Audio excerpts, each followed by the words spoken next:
baafne bobbaa bobbaate tiksee intala godhi hidda lallaatu godhi malkaatti isa godhi biyya qottuu sulama biyya sulama sadii yaa rabbi warra garaa tokkoo nu godhi yaa rabbi nagaan oolchi nagaan nu galchi ambobbee nagaan haa galu nurrobaan nagaan haa dhalu gadaan roobaa nagaa barri qufaa qabbina gadaan tuulamaa aangoo gadaa ardaa jiilaa Baalli walarkaa dabarsee jira. Sirni walarkaa fuudhinsa langee baalli gadaa tuulamaa meelbaarraa gara muudanaatti taasifamu. Aadaan siyaasa Oromoo jijjiiru qaroomina Oromoo aadeessuu fi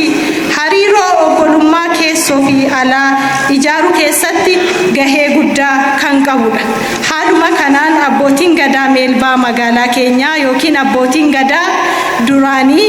turtii waggoota 8 waliin dabarsine keessatti karaa naamusa gaarii aadaa uummata Oromoo akka lafa qabatuu fi bara gadaa isaaniittis nuffii tokko malee jiruuf jireenya isaanii dhiisanii hojii guddaa hawaasa keenyaaf hojii boonsaa ta'e waan hojjetaniif maqaa waajjira aadaa turizimii bulchiinsa magaalaa Hoolotaatiin guddaa ulfaadhaa galatoomaa jechuun barbaada. Mootummaan keenya jijjiirama biyya kanatti fiduu nurra jiraata ta'e taanaan haaromsa aadaa gaggeessuu nurra jiraata jedhee amana waan ta'eef haaromsa aadaa gaggeessuu erga jalqabne bubbullee jira. Jijjiiramni guddaan dhufee jira. Safuun duudhaan uummata Oromoo bakka kufee ka'ee hadda of bira dabarree sadarkaa addunyaatti guddummaa uummata Oromoo agarsiisuun danda'ameera. Sirna keenya ganamaa sirna gadaatti deebi'uun nuuf sirri akka ta'ee fi bu'aa isaa dhandhamaa akka jiru dhaloonni amma jiru kun caalmatti abbootii gadaa keenya faana haawwan siinqee keenya faana tumsa nurraa eegamu taasifnee kabaja isaaniif malu kenninee fi sirni gadaa kana caalatti akka diriiru akka lafa qabatu gochuun nurra jiraata. Cabiinsa kaleessaa sirreessuun kan danda'amu tokkoffaa seenessa waloo seenessa sirrii ta'e seenessuudhaan seenaa keenya butame hatame iddootti deebisuudhaan lammaffaa sirna gadaa duudhaa keenya ganama hundi keenya qixaan beekne hayyootarraa adeemsa isaa baranne ituufsisuu yoo dandeenye hadha magaalaan Hoolotaa manneen murtii aadaa sadarkaa ganda 8 irraayyuu ni qabna. Kan waliigala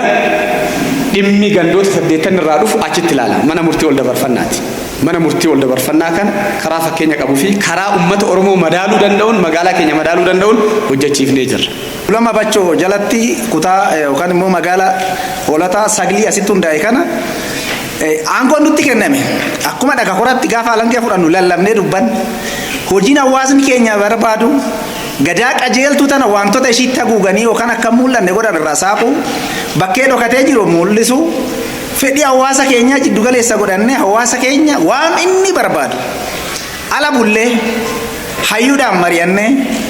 gorsaan hayyuudha gadaan gorsaa qabdi gorsaan hayyuudha warra gadaa ba'e warra duubaa dhufan akka qajeelanii gadaa sana fudhatanii ittiin sarara sanaan oofuu danda'an walii wajjin taanee tuulamni guutuun akka ofolchinu akka dabarsinu waadaa gallee jira. Tuulamaa asitti hundaa'e sagli tuulamaa kanaan bara milkii akkasii ta'u nan hawwa. Alangeen teecha dhugaa uummataa sirna uummataa fuulduratti akkasii oofu rabbi isin haa gargaaru waaqni tuulamaa isin gargaara isin bira jira. Oromoon meedhichaanis dhakaraadhanis nama Oromoo sirna isaa jaalatu guutuu ofitti qaba. Rabbi isin haa gargaaru sifaana haa ta'u isin jaalandaa isin kabajaa walii wajjin hojjenna ulfaadha. Saliin immoo har'a gadaa keetti abbaa keessanii afurtama abbaa keessanii keessanii ta'u abbaa keessan bakka buutanii waaqayyo isiniin ga'ee waaqni irratti isin eebbiftee namni kan gadaa keenya jira kan gadaa qabatee qabanne jira isin immoo carraan isinii godhee gadaa keessan qabatan jechuudha. Ada salii taatanii tokkottoo akkan ija duratti baatan rakkina hawaasa Oromoo tuulama bachoo sabaaf sablammii furuuf abbaa gadaa ta'uu laafaa haa ta'u jabaa haa ta'u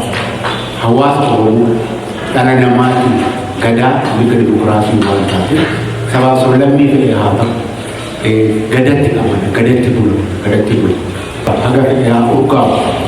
haga fedhe haa jabaatu haga fedhe haa laafu koorniyaa lamaanii dhiira ta'e dubartii ta'e afaan beekee afaan wallaalee abbaan gadaa dadhabee jiru akkuma meelbeenyi saaraa sakkaba baatee asiin gahe har'a imaanaa isaan fudhatan jechuudha. Biyya waliin bulchan abbootiin gadaa kun waan gara siyaasaatiin waan gara gadaatiin manii fi marabbaadhaan aangawoota keenya wajjin imaanaa uummata Oromoo kan akka baatan